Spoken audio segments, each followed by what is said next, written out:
guys, welcome to Signal Path. Today we are talking about the Ghost pedal from Endorphins and Andrew Huang. The Ghost pedal is a familiar 3-button pedal form factor delivering something that I don't really think has been seen in something quite so compact. To break down in this section, all that this pedal is capable of would probably be a fool's errand because there is so much and it is so densely packed, but there are a few things that I want to highlight before we jump into the sounds. There are many, many different effects here. There are delays and reverbs. There is bit crushing. There is incredible filtering, distortion, even kind of amp and speaker simulation available within the pedal. You've got some really, really incredible and incredibly intuitive approaches to setting LFOs for any of the parameters within the pedal. There's some deep editing possible and one of the most ingenious methods for getting to second layer controls in the form of this shift button. The shift button latches, and so you can just hit that button, change whatever you need to on the second layer, and then go back to your sort of primary layer for all of this. It works incredibly well, and it is a point of incredible thought leadership in this area of pedals that have so much within them that they're almost kind of brimming with detail and possibility. What I can say about this is hands down one of the most complicated pedals that I have ever used. But in the process, they have made the quality of life and just kind of thoughtful user design something that is far exceeding anything else that I've seen within the market. True brilliance, genuinely. And then to kind of pile on even more to the possibilities and sounds that are available within this thing, you have in kind of the centerpiece of this pedal the ability to route and reroute the effects. You can have your standard distortion into filtering into delay and reverb, but in those kind of 3 blocks, distortion, filter, effects, there are 6 permutations and all of them are available with the touch of a button. You've now reordered the entire pedal. And what this kind of becomes is a producer's dream. If you're somebody who someone who's primarily in the production space, you don't want to have a big pedal board, but you want access to a lot of different sounds. The delays sound phenomenal. The reverbs are lush. They can be ambient. They can be classic. They can do so many different looks. This is really an entire guitar rig and a pedal, and that's not really how they're billing it because I don't think that the goal was to make an all-in-one, but there is such a loving and comprehensive approach to designing this pedal that I think it became something that is, in the sum of its parts, incredible, but obviously much greater than the sum. And so we're going to jump into the sounds, a little bit about how I use it, and just kind of take a meandering look through what's possible in the Ghost pedal. I think there is so much content online about this, and I would highly encourage you to engage with as much of it as possible because I think everybody who has covered this pedal has a unique lens and approach both to music and to just working through this workflow. But if you want something that is deep and expansive, that can, fill the role of many, many different pedals in a very, very compact enclosure, stereo, MIDI, all of the amenities, definitely worth looking. But let's jump into it. But before we do that, if this is the kind of content you enjoy, it would mean a ton to me if you would go ahead and like this video to let YouTube know to recommend this sort of content in the future and subscribe to the channel to follow along. Let's jump into it. All right, let's take a look at the Ghost pedal from Endorphins and Andrew Huang. I'm playing my Jennings Navigator into the Bondi Effects Squish-As, straight into the UA, Dream, and Ruby, which are being processed in parallel through the GFI duophony. And those are running into a pair of Panther preamps from Lauren Audio. Sounds like this. And here's the Ghost.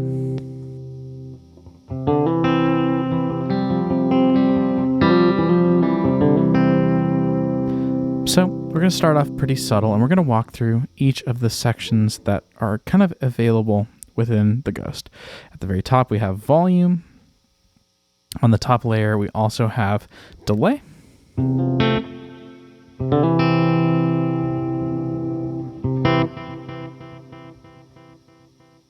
We have basically some basic controls for delay. We have repeats and time, so we can basically shape a number of different sounds there. But we'll bring the mix down there for a second so we can talk about our reverb. Reverb has several modes, but also kind of the ability to change our decay.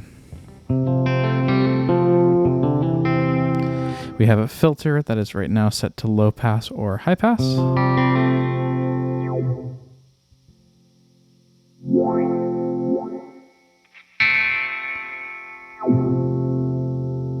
We have a distortion section.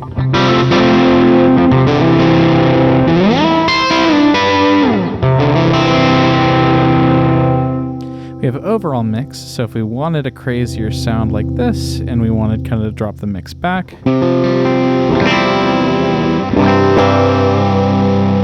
we have that kind of possibility, but we'll leave it on full mix for the moment.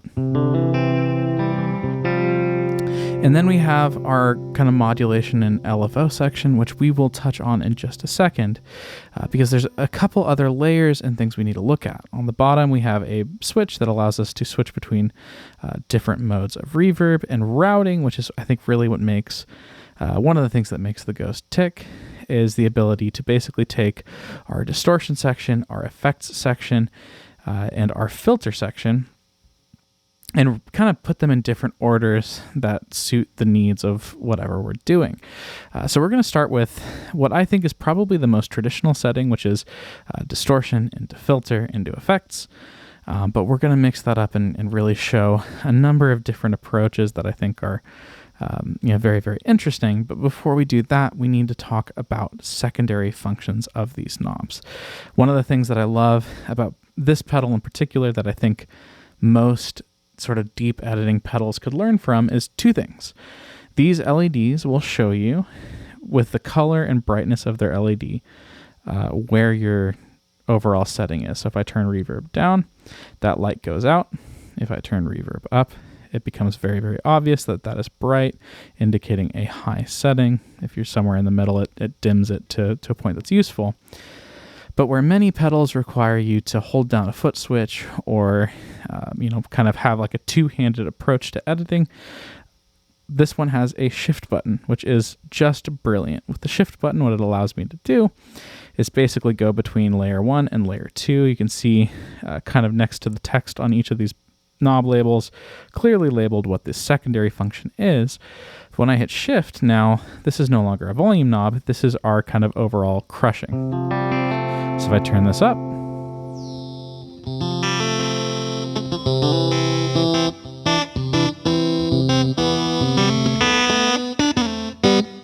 I now have access to that and I can change that, but then the moment I'm done with my secondary functions, we just tap this, we're back to the main layer.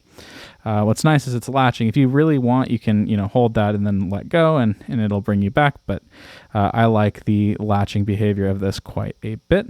But let's go through our secondary functions. Secondary function for volume is going to be the crushing.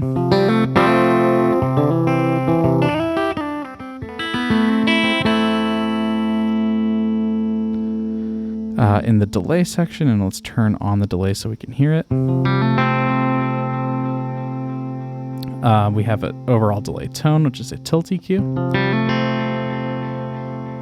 Let's get like warmer, darker repeats. Or brighten it up for something that feels a little more digital and lively.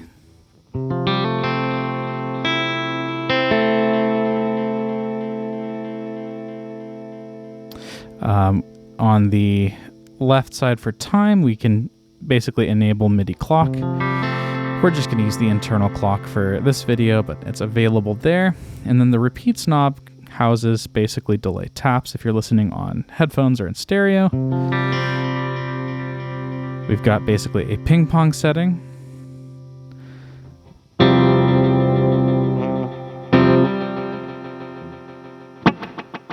Kind of a more intense ping pong that basically puts 2 repeats on each side, and then standard kind of down the middle.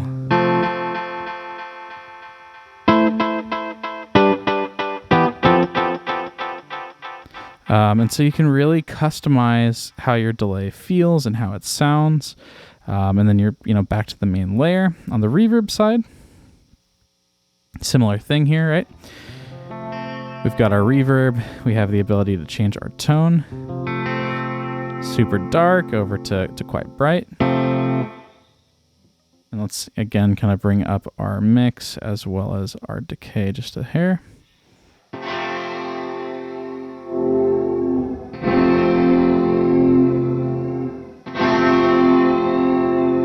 So you can kind of hear the differences there, and then also on the lower side we have the ability to change our pre-delay from very, very immediate to kind of more of a backed off.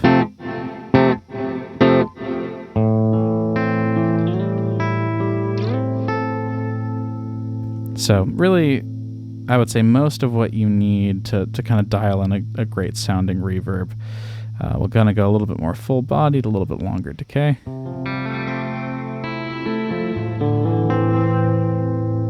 That's the reverb section. On the filter side, we have the ability to change our filter resonance. So if you want a little bit more pop, and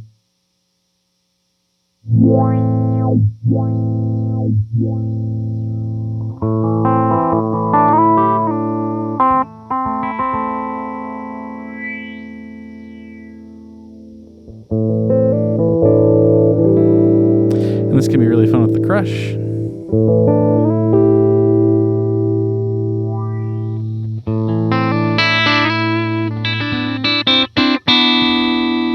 But we might be getting ahead of ourselves just a hair. On the distortion side, if we introduce the distortion,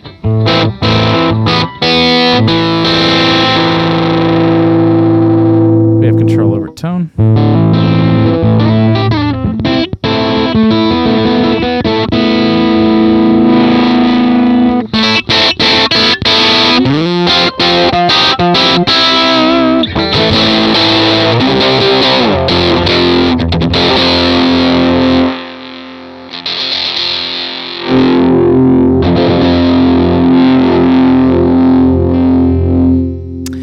And one thing that we're not going to use just yet is the cabinet setting, which basically, if you don't have an amp, this gives you kind of an all-in-one pedal board amp sort of solution through kind of cab modeling on that side, but we'll kind of leave that off for just now. And the last kind of area of interface to explore is the modulation in LFOs, which is probably easier to show you than to tell you. But basically, all of our main settings have the ability to basically set up LFOs. So we have right now basically a sine wave going pretty slow based on this LED. And let's say we want to start modulating our filter. You can kind of see that we can go positive or we can go negative with our modulation. And now when we play,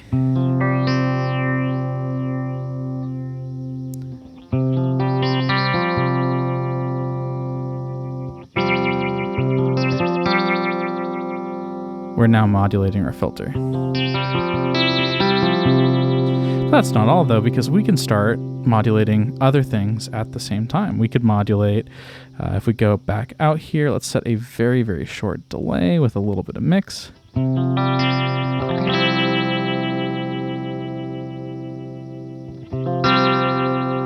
Now if we start modulating the delay time,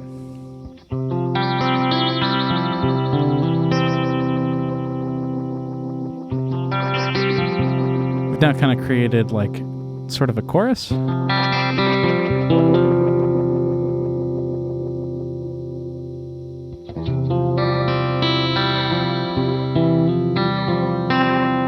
Sounds really, really great, and even more fun if we kind of bring in the random modulation, kind of to a middle range. Bring up the delay mix just a bit. Let's actually take this and bring the filter resonance down, darken things up.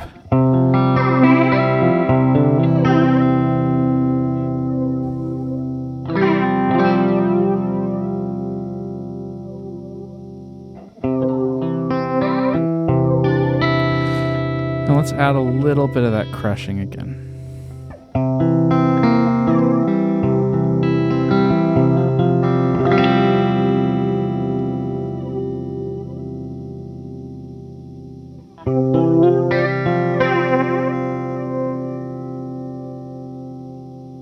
go back to a little bit more regular modulation here.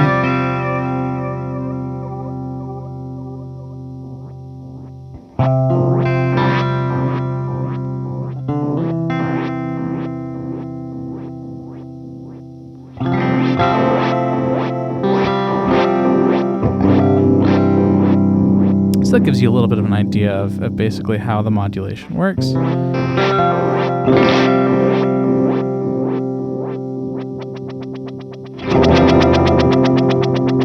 But basically, the way this pedal is set up is meant to give you kind of ultimate control over everything that you could possibly want, right? So we're going to go through a couple of modes of reverb, a couple of sounds, and then we're going to go through the routing and then finally how I use this. But that's the gist of what the Ghost is at the surface. It's incredibly intuitive. It's laid out phenomenally well for how much it's accomplishing.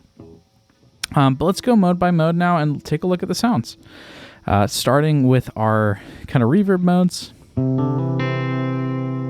We've got a hall mode. Classic for kind of ambient music for sure. Something that's going to feel familiar. It works really, really well in a variety of contexts.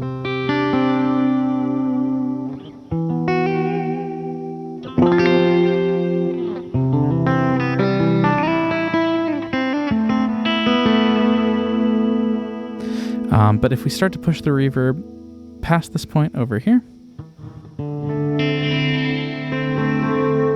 we start to introduce some shimmer.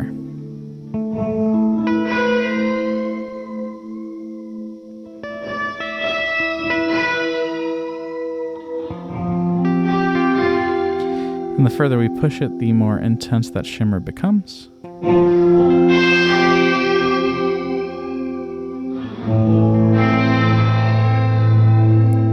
If we push it all the way and drop back the mix, the global mix,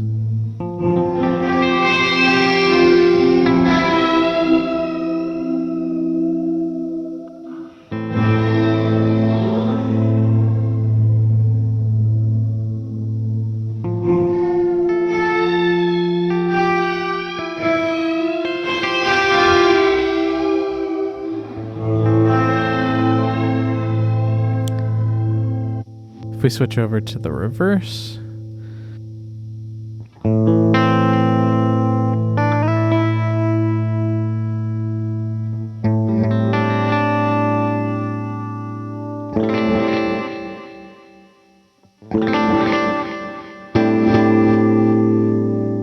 you're just hearing that reverse reverb. It almost feels like a delay in that kind of reverse envelope capacity.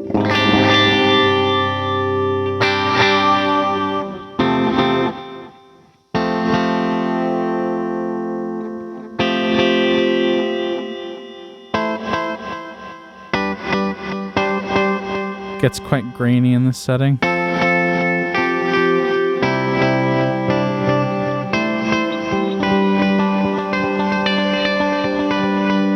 If we bring the delay back in,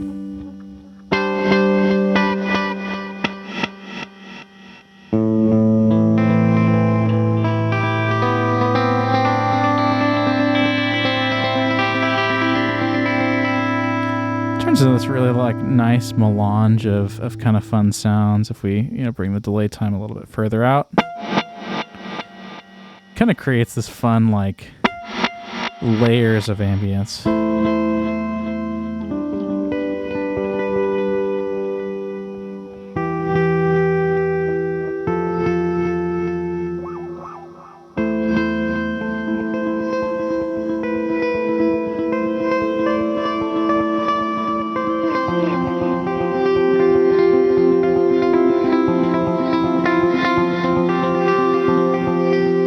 Let's add a little bit more crushing to this.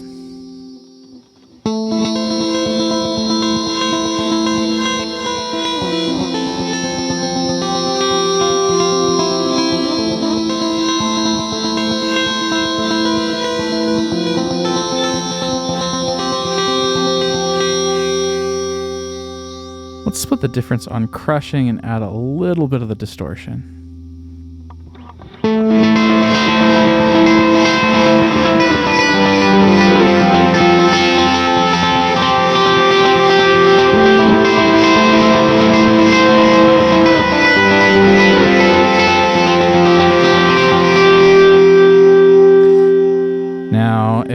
add a little bit of modulation to our filter.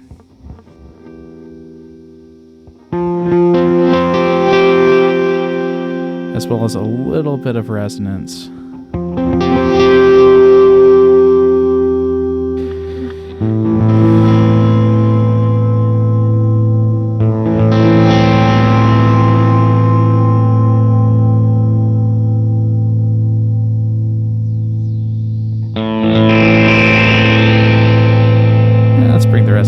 Just a hair, but now what we've got is kind of a good basis for changing our routing.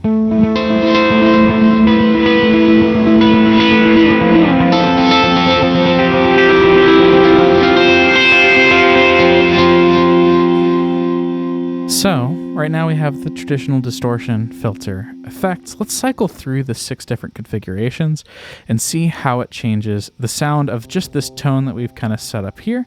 That was the sound of kind of the first setting.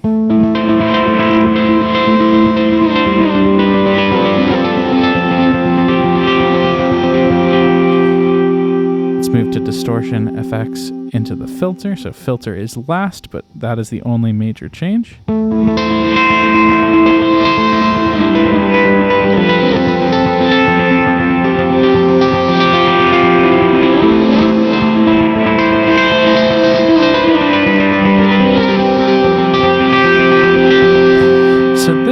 This kind of setting, it creates a little bit more consistency because the filter is affecting everything kind of at the very, very end of the chain.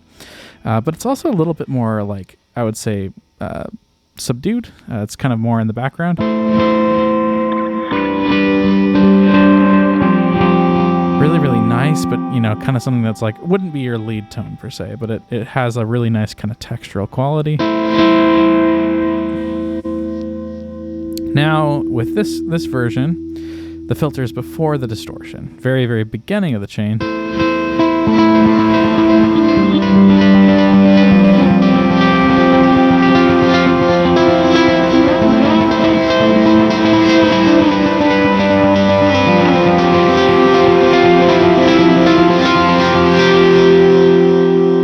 And in this version, the filter and the sweep of the filter is kind of accenting different notes in that, like, kind of little arpeggiated sound. And so depending on kind of where it is in the sweep, you kind of hear notes, different notes jump out.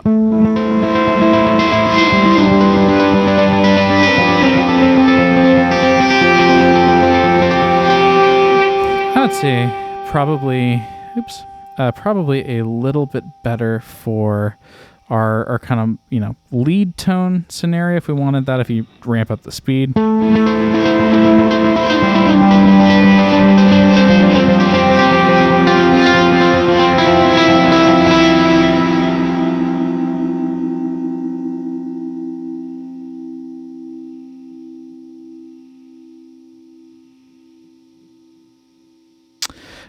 And then if we move, you know, even further, this mode, the filter is into the effects, but kind of the very last stage is our distortion, which kind of is going to glue things together, but give it, I think, a distinctly shoegazy tone. Now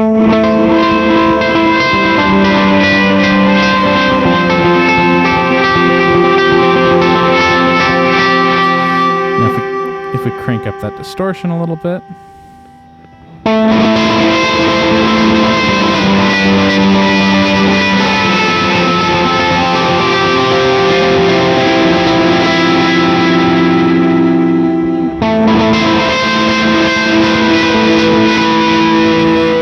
So we went from like indie rock to kind of like alternative to, you know, full on shoegaze with just, we haven't changed really many of the mainline settings. It's just this routing that is kind of creating that difference.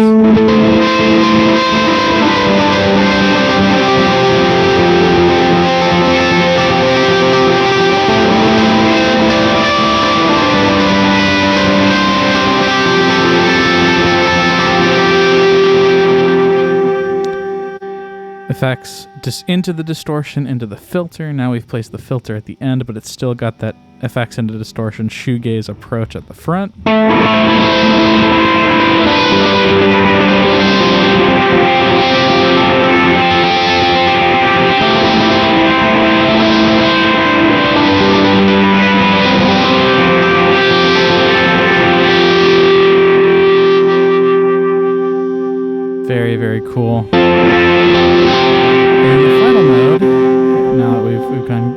first 5 is the effects, so delay and reverb into the filter, and ending that with distortion. And this, I think, creates the most kind of swaying, crazy washiness.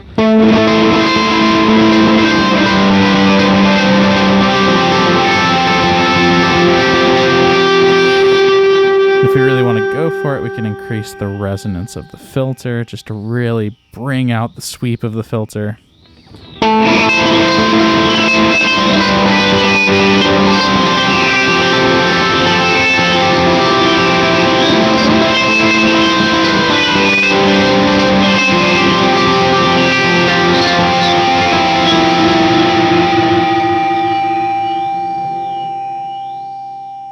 It really, really reminds me of, I think, my favorite kind of like eras of like early thousands of just kind of people discovering effects, and it captures so many of those sounds in a way that's really, really cool. One of the greatest things about this device, in my opinion, is that I don't ever have a distortion after my reverb in my kind of normal rig. I don't have the amount of space that would like let me put an early chain reverb.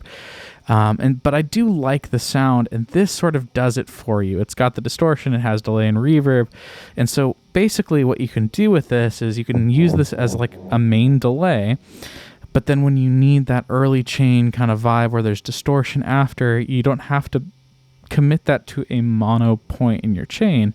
This is at the very end of my chain.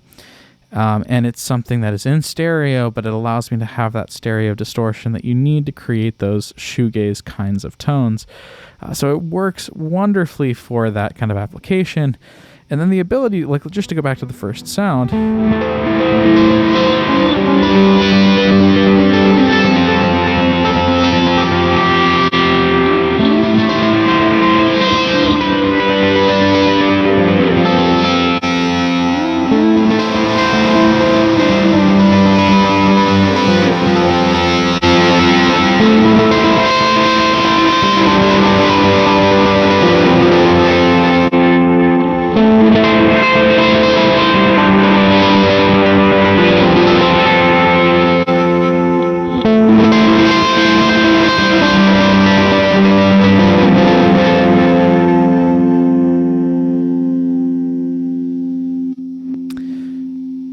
Just by going through that route, you've got 6 different incredible different sounds. So a really cool creative tool for just like, I need something interesting and I need it now.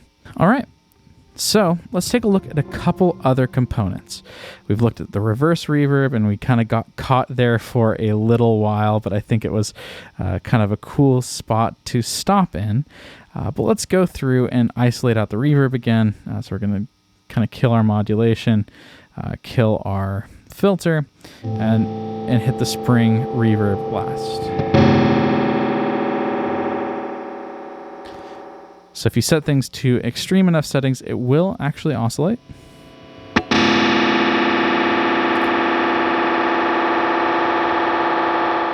Which can be very cool if you put the effects before the distortion.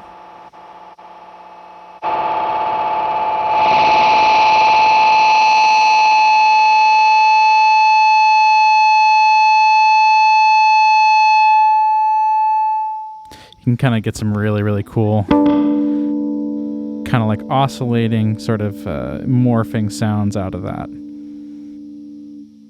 know, if we put the low pass on, hit kind of a note to get this oscillating, add some distortion, and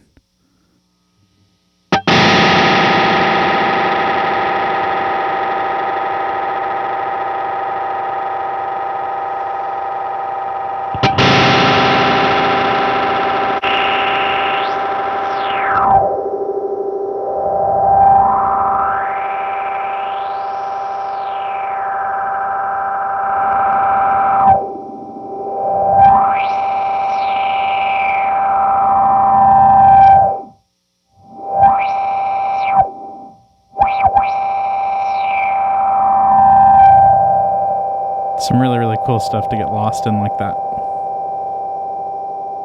But without all of that kind of craziness going on, we'll turn off the filter resonance for just a moment. Our spring reverb is, I would say, otherwise pretty standard.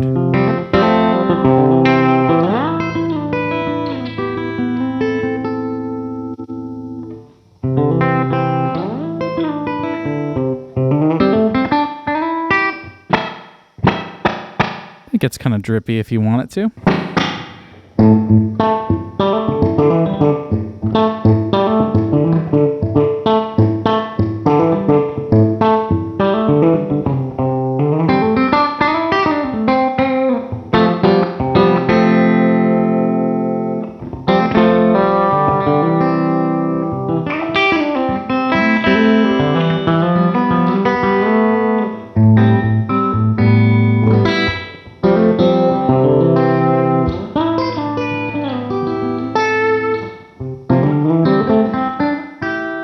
So those are the reverbs. And if we move over to our filters, we have to hit Shift to basically change our filter here. But when we do that, we have the access to low pass, high pass, which is what we've been using. We also have access to Bandpass, which kind of becomes a wah. So if we pull ourselves out of Shift, that's what that kind of sounds like. If we add a little bit of resonance here, it'll be more obvious.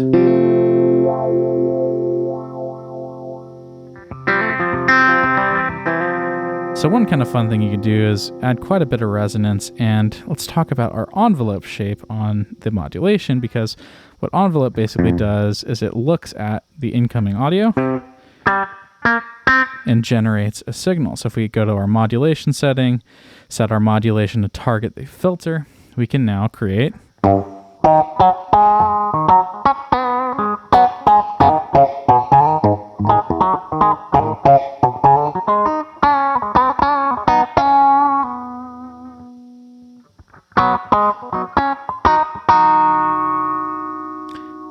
we can create an envelope filter.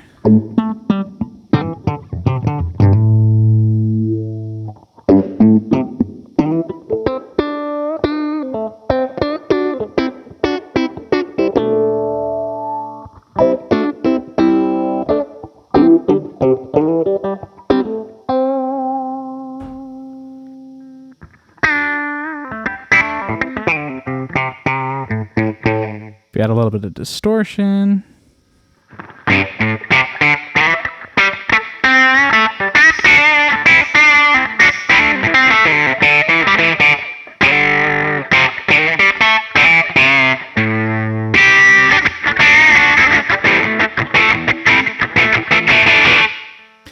definitely kind of, some cool things to be found on that side. If we bring down,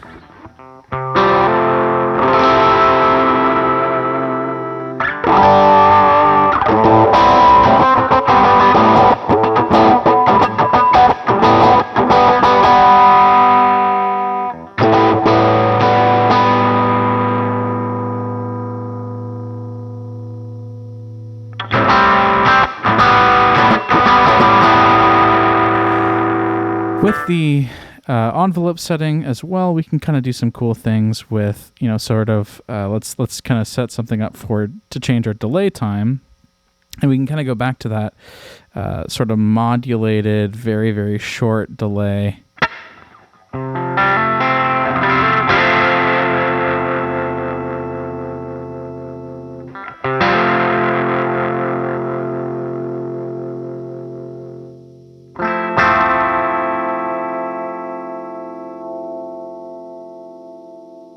And real fast, let's go back to our low pass filter for just a minute. We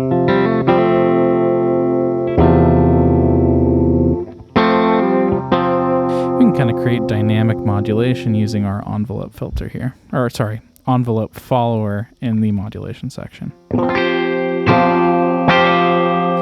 So now if I play quietly,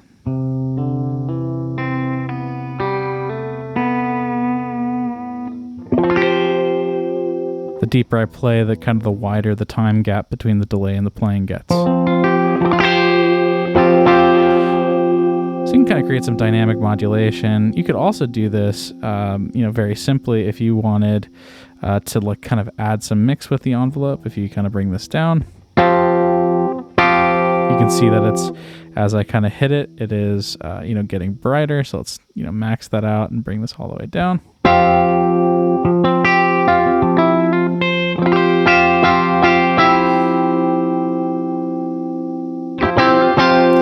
And now we want a little bit more change in kind of our delay time. So we're going to do this. Make that a little bit gentler.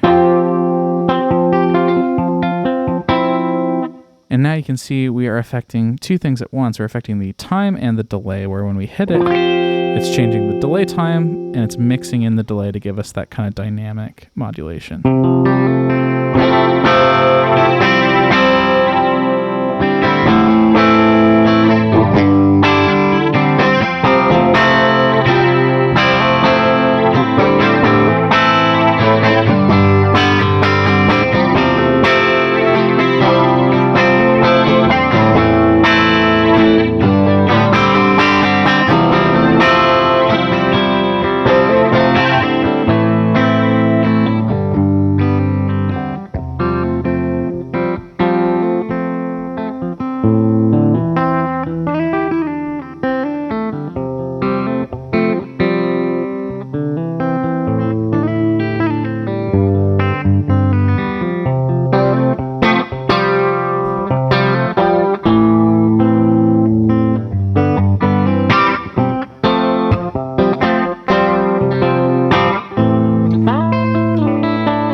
Really, really special. All right, let's add on to that dynamic kind of modulator sound and turn this into something that feels like a good ambient setup. So what I'm going to do, I'm going to add a little bit of decay to the reverb. We're going to bring in just a bit of bit crushing. And then we're going to layer in kind of a bit higher mix of the delay.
Now, if we put the filter after the effects, we can get some really special stuff out of the low pass.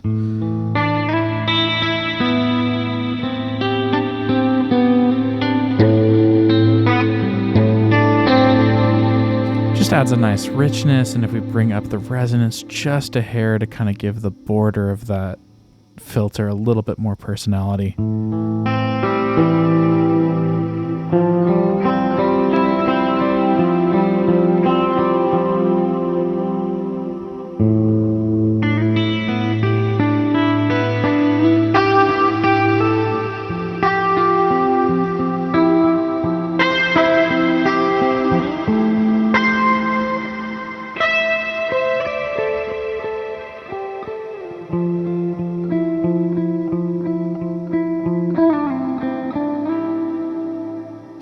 But even as like a traditional sort of ambient all-in-one solution, this thing functions on a very, very high level. Let's go to the modulation and let's kind of set things back to normal here so that there's nothing dynamically happening for the moment. And let's just turn this into a traditional kind of delay and reverb setup.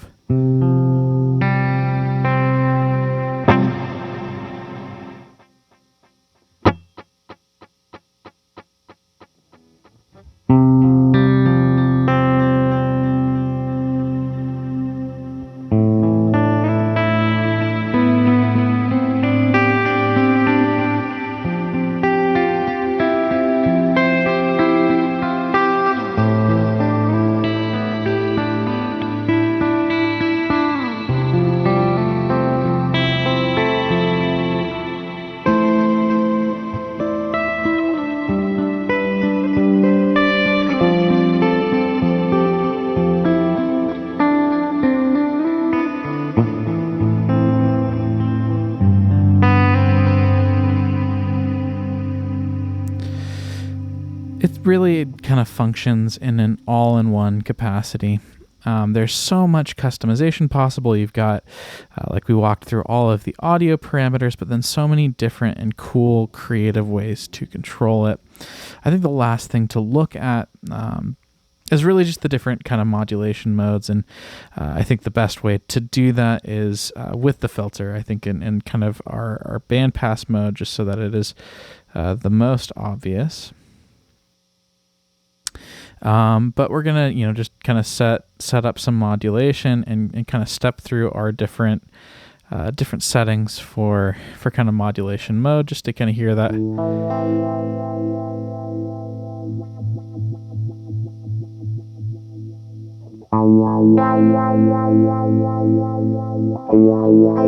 So there's sine mode.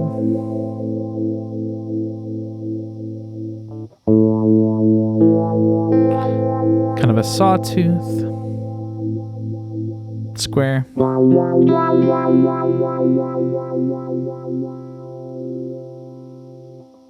sample and hold, which is maybe one of my favorites,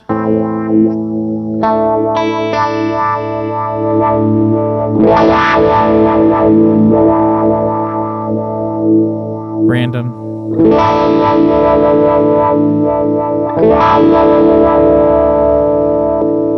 an envelope.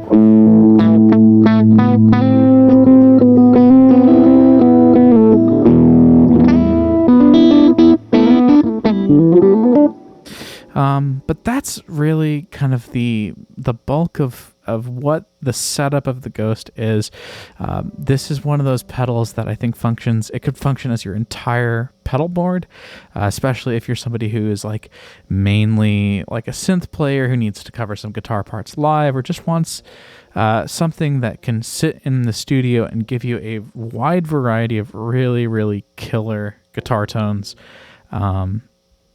with just massive simplicity. It's all here, but it's laid out in a way that it's just super easy to navigate layers, super easy to customize your tones, and it really does sound great. So if you're looking for something that's going to upgrade your ambient workflow, if you're looking for something that's going to kind of reshape your creative process, I think this does an incredible job with that. I think it is very, very useful for all of those things, but I genuinely can't recommend this enough if you're looking to build a board that has maximalist function in very, very minimalist space. I think it is very, very killer for that use. But that's the Ghost by Endorphins and Andrew Huang. Thanks for watching.